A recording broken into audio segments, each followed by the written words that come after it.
Welcome to the London Vision's second webinar of the Eye Care and You series. Today we're talking about knowing about the different professionals that you may come across when it comes to your eye care and your vision. Today's session will be presented by Amrit, Sehmi, who is an advanced Darzi Fellow and Orthoptist at Moorfields Eye Hospital. I mentioned before that this recording has started, so the presentation will be recorded and it will be really helpful if we can stay muted. There will be a chance to ask any questions at the end. You can pop them in the chat if you can, but if you can't, that's fine. You can unmute or raise your hand afterwards and we'll come to you and make sure your questions are answered. So I'd like to introduce you to Amrit, who will be presenting today's webinar. Good evening, Amrit.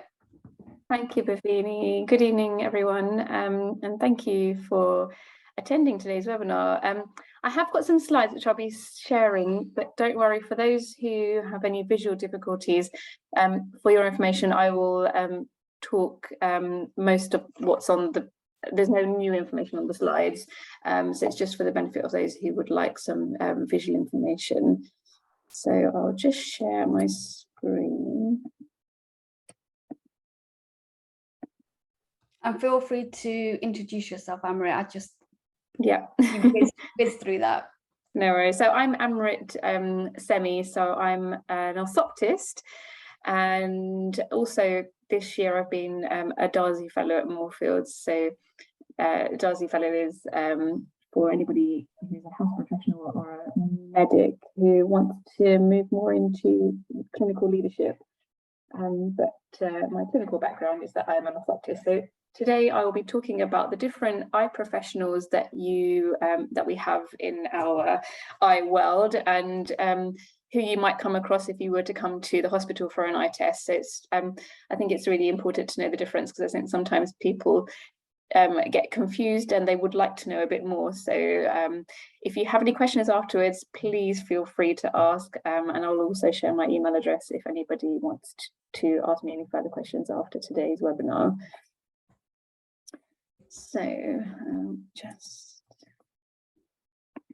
So just to start off with, I'll give a short list of the different eye professionals that we can come across in the ophthalmology world. So the first being an ophthalmologist, and after I'll just talk a list, and then I'll talk about each of those professions and a bit more detail about what they do. So we have ophthalmologist, optometrist, which is also known as optician or ophthalmic optician. We have orthoptist, dispensing optician, contact lens optician, ophthalmic nurse, and in the more recent years have been developed as we have some advanced clinical practitioners. So I can touch a bit more about those different professions now. So firstly, I'll start off with talking about an ophthalmologist. So an ophthalmologist is an eye doctor. So they're medically trained. They would have done the 5 years in medical school. And then after that, they decide on what area of the body that they want to specialize into. So you have people who will then specialize into being a GP, so they're going to GP training.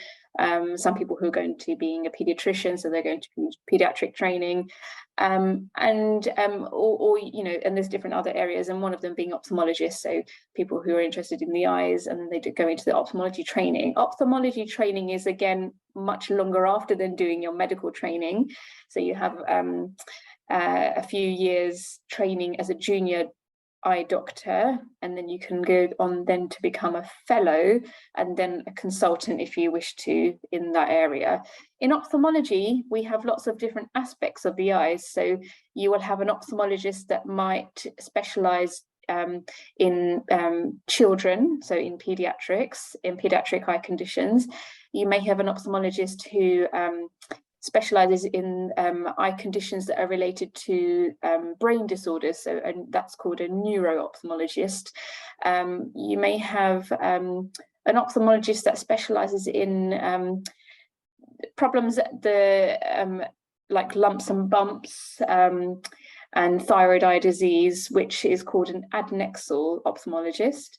So there's lots of different types of ophthalmologists as well.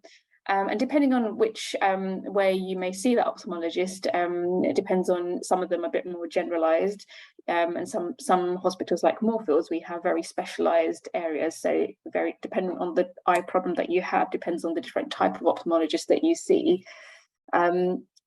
So it's quite broad, and lots of different opportunities. But in general, an ophthalmologist will specialize in diseases and injuries inside and outside of the eye. And they're experts at ocular problems, so problems to do with the eyes. And they will do some treatment if needed, and that treatment can be surgical or non-surgical. So it's not always that you need to have surgery on the eye to treat the problem that you have. And the ophthalmologist is the expert in that type of treatment. Generally, they will work in the hospital. You can see them in the NHS or privately.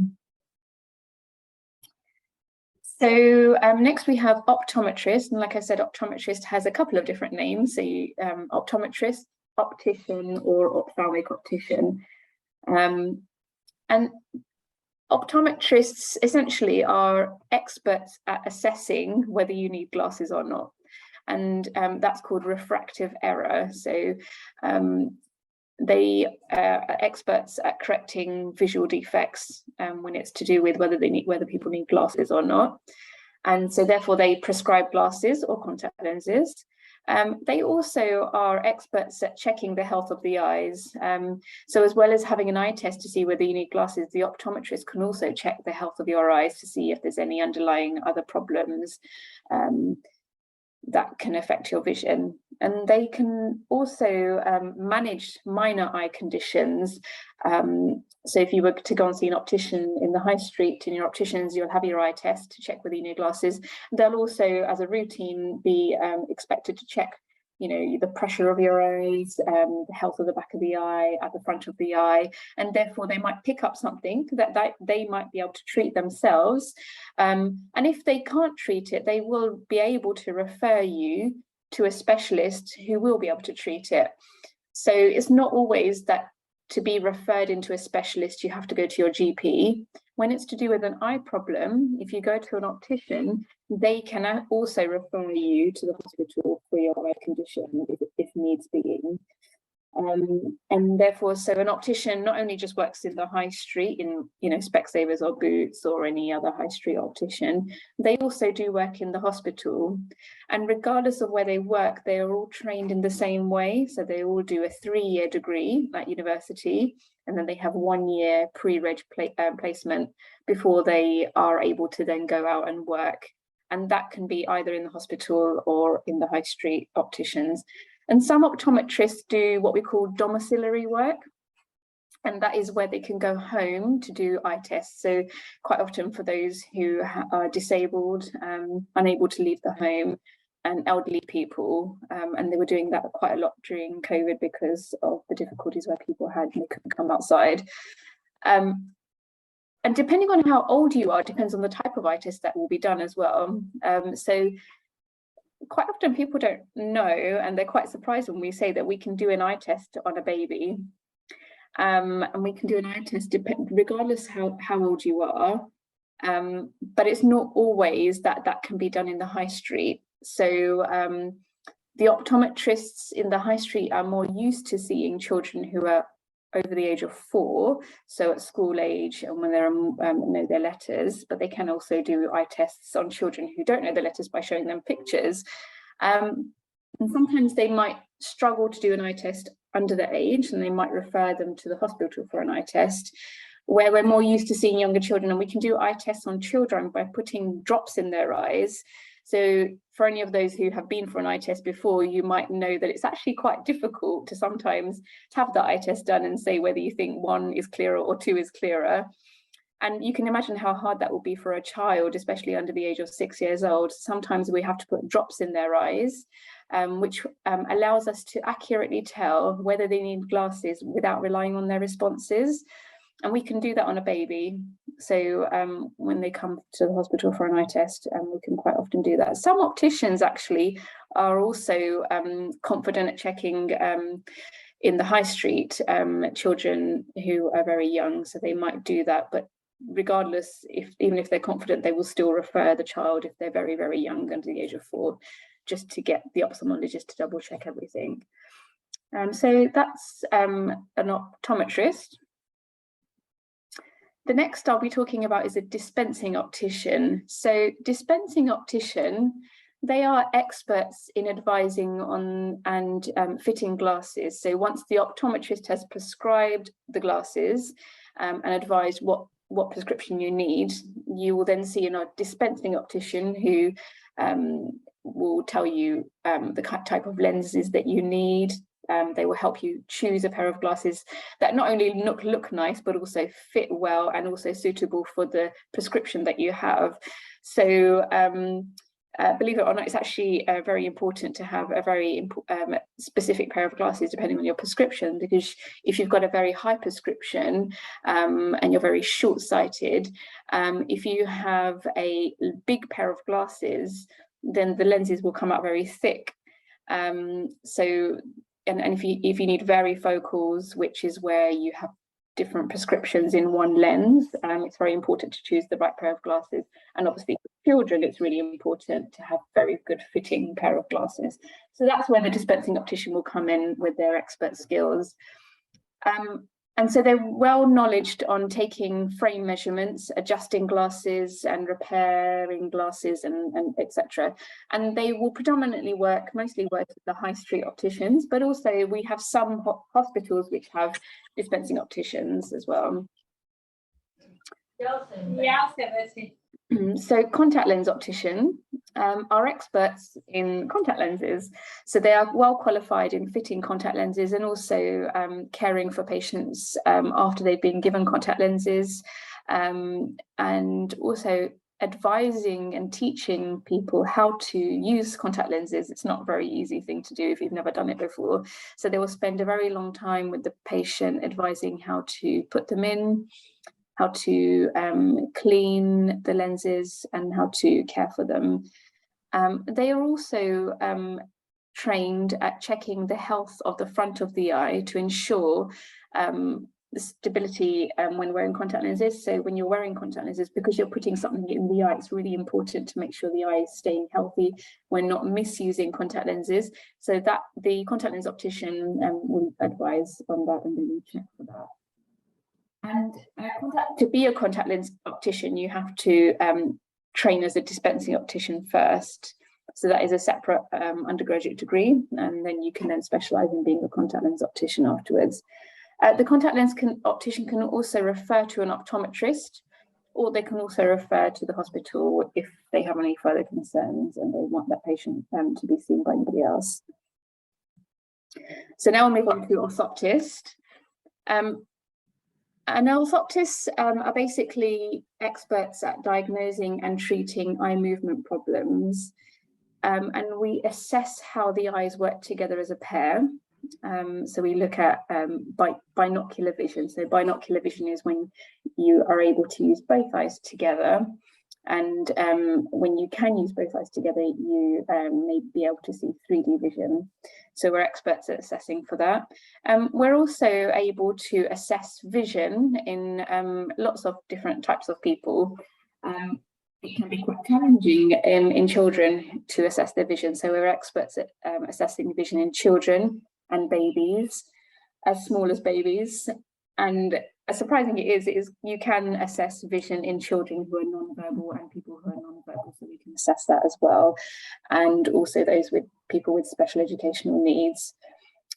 And we commonly work with people who have neurological conditions, such as if they've had a stroke, they might need some aftercare because their eyes have been affected, people with tumours or people with other neurological conditions. And we sometimes work quite often closely with other teams that are not ophthalmology based as part of a multidisciplinary team to help that patient. And so we work predominantly in the hospital. We don't work in the opticians. Most of our work is in the hospital, and some of us will work privately as well. So we'll talk a little bit about the conditions that orthoptists treat. And the first one is strabismus.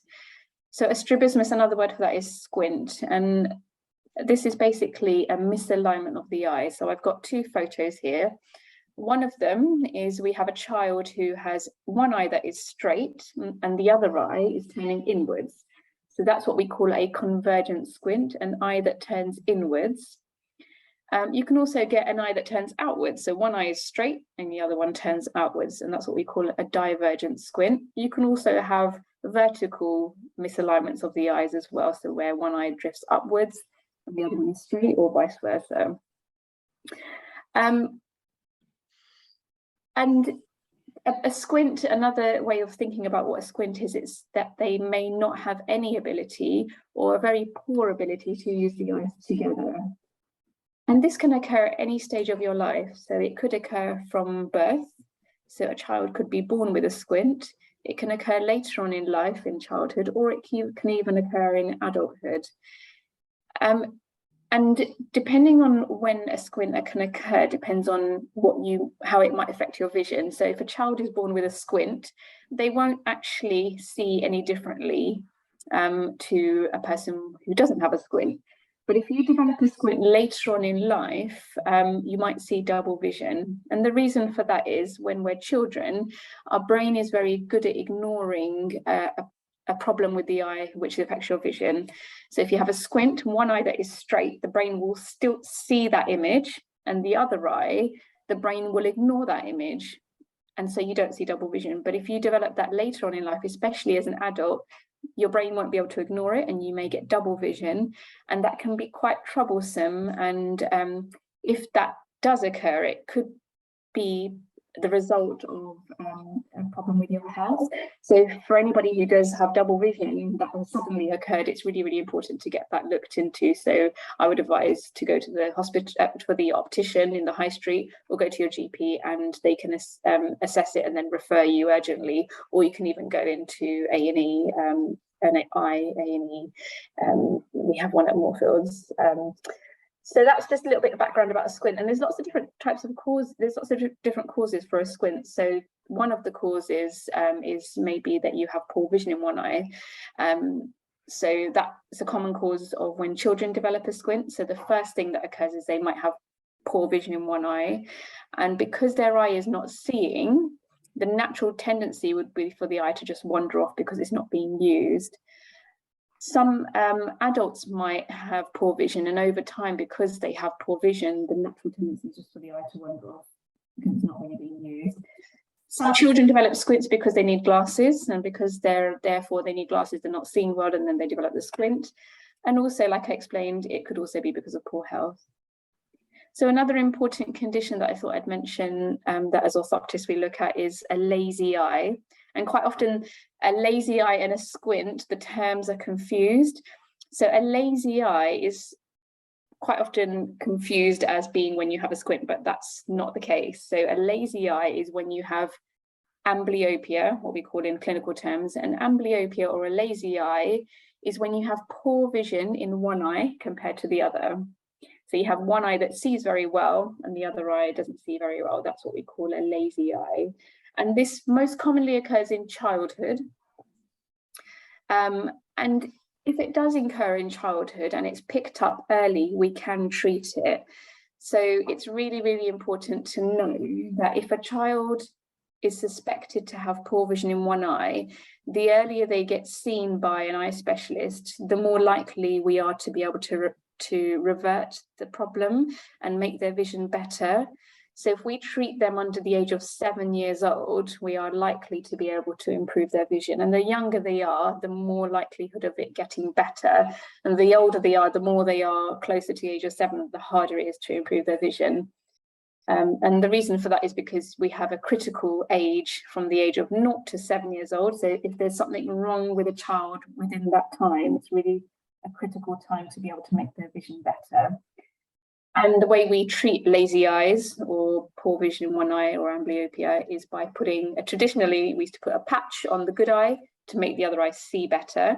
And in the more recent years, we've developed some drops which we can put into the good eye to blur the vision in that eye to make the other eye see better. So we're trying to stop them from using the good eye, because when both eyes are open, the brain just wants to ignore the poor eye, and then the vision can deteriorate if it's not being used if you're a child.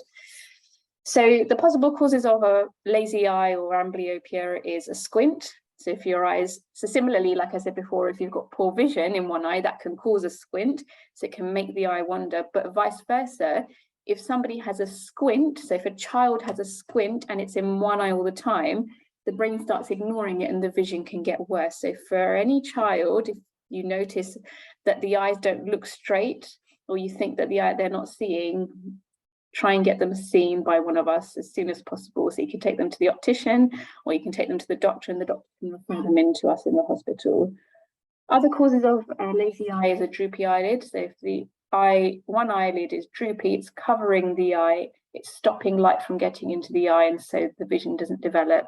Or anything at the back of the eye might prevent their vision from developing. So some children are born with cataracts, and that can affect them as well. So that's really it from me. I just finish off by talking about advanced clinical practitioners. I mentioned at the beginning that you might also come across an advanced clinical practitioner. So that could be an optometrist or an orthoptist who has then specialized in a certain area. So we call that extended roles. So more over the more recent years, we've been given extra ability to be able to develop our skills. So when you come into the hospital and you see someone who might be called an advanced clinical practitioner, just means that we've got extra skills to be able to manage your condition.